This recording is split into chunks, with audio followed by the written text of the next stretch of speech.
Hello, hello, hello. Welcome home. Thank you for having us over. Thank you for coming.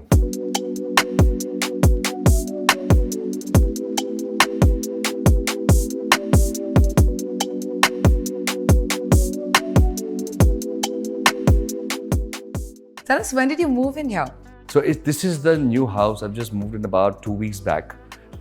We just finally decided to move out of Bandra, and now we moved too early. And you are the first person to come over here and see this house. Lucky us, really. Would you like to show us your favorite spot in the house, and then we can sit there and chat some? I think first thing I would like to use is this spot.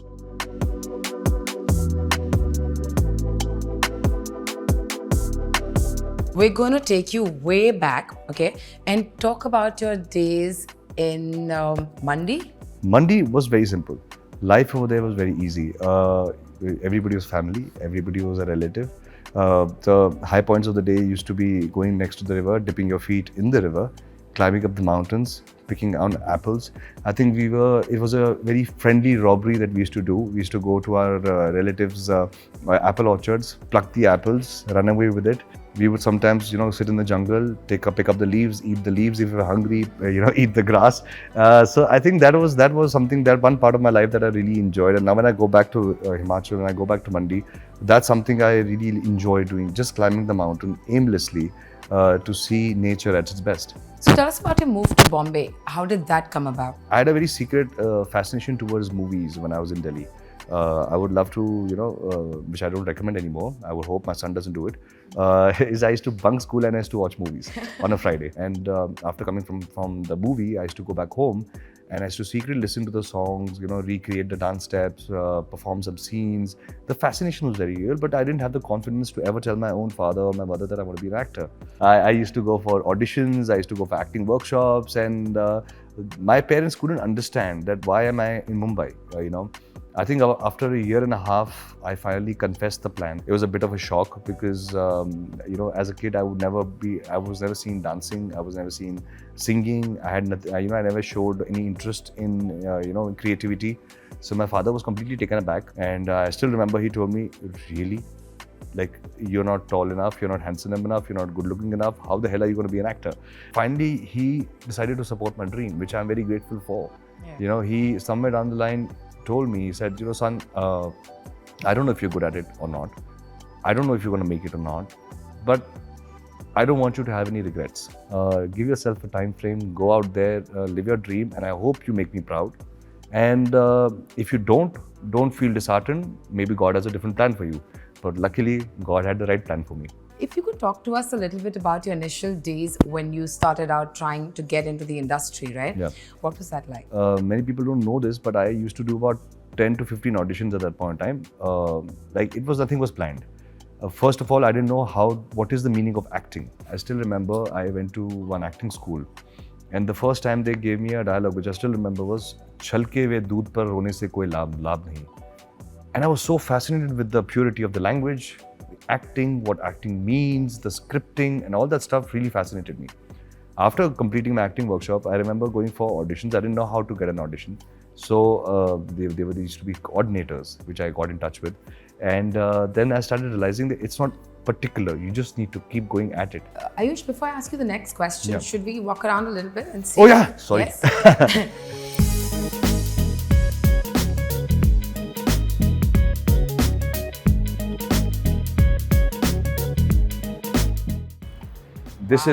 This side is the outdoor dining area, and this is exactly where this is our favorite spot as a family where we would sit.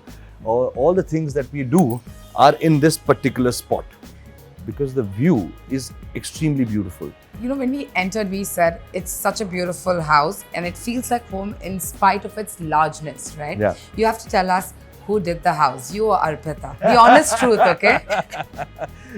So the house is done up by Arpita. I was not involved in the interiors of the house because I think she has a great sense of taste. She has a great sense of aesthetic. My earlier house where I was staying was more like a party pan. We were a young couple and we wanted to throw up a lot of parties there. That previous house had seen, marriages. It has seen birthday parties. It has seen iftar parties. It has seen Diwali parties. Massive parties used to happen there. When we wanted to move in here, we wanted to make something very personal, something that is for us. You know, earlier you were mentioning about how initially you gave a lot of auditions and you didn't, there was a point where you felt, is this really for me, right? Yeah. So was there ever a point where you felt, okay, listen, I'm going to probably pack off and try something else? The moment I was about to give up on my dreams was the point when I got the opportunity to become an assistant director to Mr. Salman Khan. And that's when the dream again happened. And I always say, Mumbai found its way to let me live my dream. Should we walk around a little sure. more? This piece is the most comfortable thing to sit on. For some odd reason, every time I've been sitting on this couch, I go off to sleep.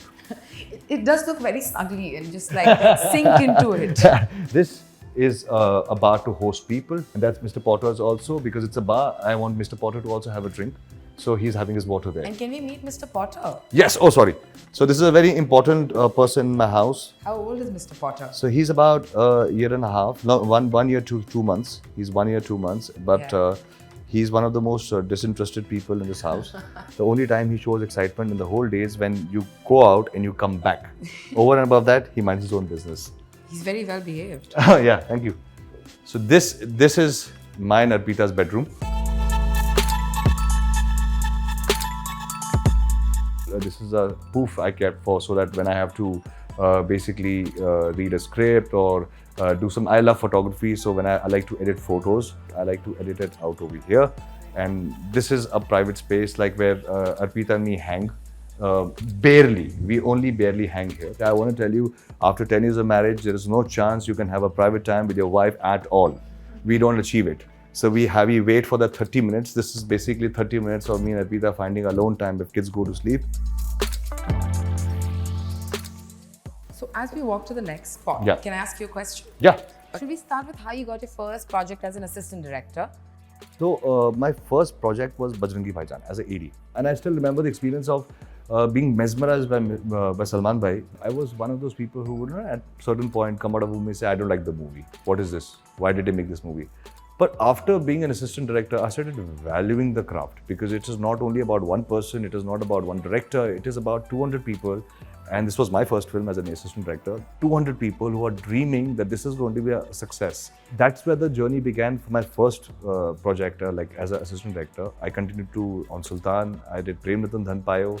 My last film was Tubelight as an assistant. And then I got my first film that I was being told that now I'm ready to be launched, the word. That was very exciting, As it was a dance film, and the reason why I was given a dance film was because I didn't know how to dance. So my first preparation was that you're going to do exactly what you don't know how to do. And the training started of Garba, where ma'am trained me for about 8 months. Come out to the other house. Yes. So this part is a very, this design, my wife has nailed it out of the park with this one. And the reason I'm pointing at this is because it's actually quite a secret door. Oh. So if I push this out, it becomes a secret wall that can cover this part. Oh, interesting. So if you see it from the other side, it is just like any other white wall. Okay. So this part she has done for the privacy of my kids. Nice. Because she knows I can throw parties and I can hang around in the house for a very long time. So she says that I'm going to make people not know there's another part of the house. This is the family room. This is where all 4 of us like to watch movies. Then this is one more dining table we did, because our family is a huge family, as you can see. It's 4 of us over here, but then we have my Arpita's family, my family. We come, we host a lot of people. We have a lot of dinners and lunches in the home. So we have this round table again to host everyone. Now I'll take you to my son's room.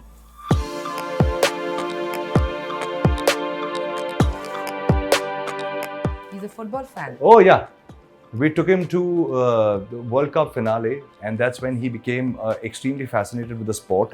He's really been into football. So as you can see, this is his version of the room, and he was integrally involved in the interiors. So he wanted this to be a Messi's room. We couldn't argue because he's 8, Ayush is 8, but he had opinions about his interiors, how he wants his room to be. As much as we can buy the clothes, trust me, you're going to see him in a Messi jersey only. So these are all for display. He designed a great room himself. Yeah. And this is my 4 years old Ayat. So this is my daughter's room. If you can see, It is pink because she wants it pink. Yes. This is what she wanted, and she wanted this wallpaper. I'll take you to the guest room now. Yes, please. So this is the guest room over here. I personally like this room because of the view. Let's see the view. In the night, Yeah. when you see this, I love the skyscrapers because when it turns dark, everything lights up. Yeah. This is the kids' balcony. Okay. So make sure that they don't dirty the whole house, because Yeah. you can see the whole house is practically white. Yes. We made this another section which is for the kids. So if you can see, you can come here. This is the kids' play area. They can do the coloring, the clays, everything they can do in this area. So this is the part they can dirty.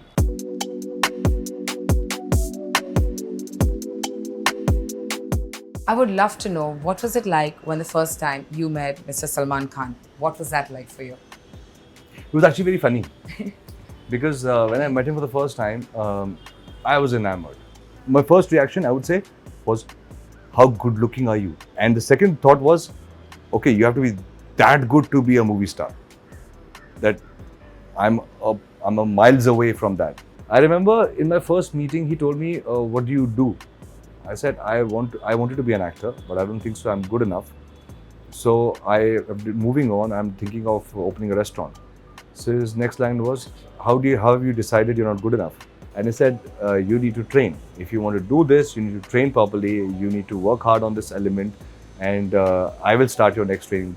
I learned so much about not only the part of being in movies as an actor, but also the attitude of going for it. And that was the most important thing. Right. We spoke a little bit about how your career started, right? Tell us, if you can, tell us about how you met Arpita, getting married, having kids.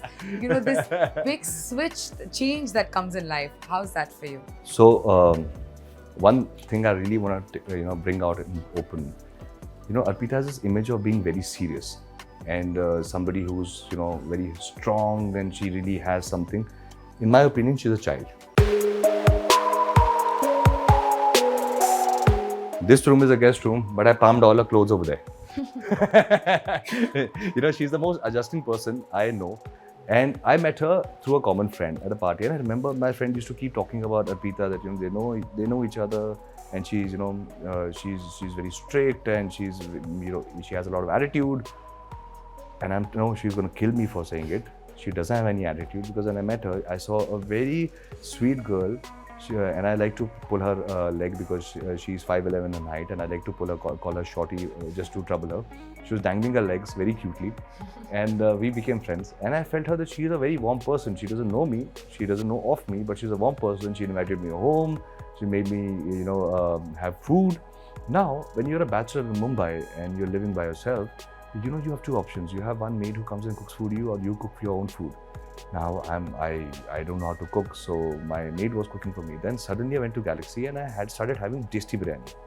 So my incentive to keep going back to biryani every time she would keep calling me was that, why don't we hang together, was not only to spend time with Arpita, but also to eat the biryani, which was delicious. That's when we started becoming friends. We started being, we started going on holidays together as a whole group used to travel. And there was a time even in Indonesia where I proposed to her. It was her birthday, and she had this blank expression, and she told me, and I said, listen, if you do say no, tell me now, because I'm getting confused right now. So she said, no, I also like you, but I don't know, you're 2 years younger with me. Are you okay with it? I said, yeah, I'm okay with it. Are you okay with it? And she said, okay. And then I think exactly 3 months later, I met everyone from the family. And exactly the day we started dating each other was 18 November. 18 November next year, we got married. And then God blessed us with Ahil, which was not planned. I didn't plan it. I remember when she told me that, I'm pregnant, my first reaction was, but I don't even have a full beard right now. I'm a child myself. How do I have a child? I went with her to the gynecologist, and I heard the heartbeat, and I just felt it. I just felt that I don't know if I can be a good father at that point in time. I said, I want to be a good friend to my kid. I was 25. So me and Ahil have a 25 years of age difference. I have full plans of when I turn 50, he will be turning 25. So I think me and Ahil are more not like father and son. We are more like friends. Aayush, this industry, if you could come back to that, is extremely hyper competitive. I would like to say that all industries are competitive, but the difference here is that you're public figures, right? So there's lots more spoken about it. Does it sometimes get to you? It did in the beginning, to be honest. I started taking every comment very seriously, every article seriously, my career too seriously. What eventually came out of it was that I started realizing that the fun of being in movies is going away with this whole competition bit. It is a very simple thought that my writer, Mr. Aayush Sharma, is a very senior writer, and I call him my elder brother. He said something so beautiful. One day I was a little stressed about work. He said, "What was your dream when you came to Mumbai?" I said, "My dream was to have a hoarding of mine on Juhu Beach." He said, "Did you achieve it?" I said, "Yeah." He said, "That means you fulfilled your dream. Anything after that is a grace period." I mean, very well put, but I don't really think it's very easy, right, to just take every criticism as constructive, because today you you log onto the internet, you go onto social media, there's just such unsavory things being said about people, Do you think it's fair when it gets personal? When it's about your family or it's about you? I feel if it's about me, I'm still okay with it. When it comes to the family, I feel a little protective. A comment is passed about my kid or my wife, I somewhere down the line feel it's very unfair. It is so funny that since it's been 10 years that me and Arpita are together now, people talk about the fact that, there's some social media trolling about the reason why I got married. And it's always very fascinating, It's extremely fascinating because it's been 10 years. We are together. I recently, I read all these things. Some people talk about my wife, why doesn't she go to the gym? But my personal thought process about it is that is her life. And that is her opinion. That is the way she wants to live her life. And everybody is entitled to do so. If you have animosity towards a child, then I think there's something wrong in this equation. But what I do is I make sure my kids don't come on their platforms. They don't need to read it, because I personally believe I don't want my children to grow up with any sort of insecurity about how they look. Maybe are they thin, are they fat, are they what? Because I don't want them to grow up to that kind of insecurity that they need to be pitch perfect. Does it also upset you? Because like you said, you've been trying to make it in this industry since 19 years of age, and today you have, right? Sometimes does it upset you when that part of hard work is overlooked because of your currently who you're married to, because you know Mr. Salman Khan, you know the family. Do you think it's unfair when people discount all those years of hard work that's taken you to get here? I do realize that I am associated to a very big film family. And that is something that, is going to be with me, and I don't have to be ashamed of it. I'm proud of it. I'm extremely grateful for that fact, because I'm very well aware of the fact that he trained me and gave me the opportunity to get me to the industry. So I am not in deniability of the reality that I would say that no, I have nothing to do with them. No. Whatever I am as an actor, I am because of them. So I don't feel bad, but I do, aspire to create an identity of my own. Like I do aspire that one day I will keep working hard, my work will come out, and in future people will recognize me for the work I do. I think you're already on that path. Thank you so much. Should we wrap up this interview in your living room? Oh yes. Let's go.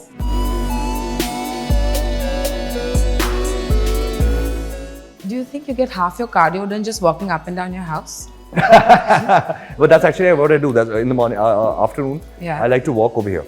I walk and I do my cardio. I just like to walk over here. I find it very beautiful. Now, if I pass out on this couch, please don't judge me. It's okay. We're going to end the interview, so I'm okay. You can take a break now. Okay. I'm going to give you a few names. Okay. You have to tell me if there was one quality that you could take from these people. Okay. What would that be? Okay. Okay. Arpita. Her strength. Salim sir. Intellect. Salman Khan. Hard work. Arbaz Khan. It's creativity. Okay. Sohail Khan. Humor. Sense of humor. Really? I would love to take his sense of humor. Thank you so much for talking to us. Thank you.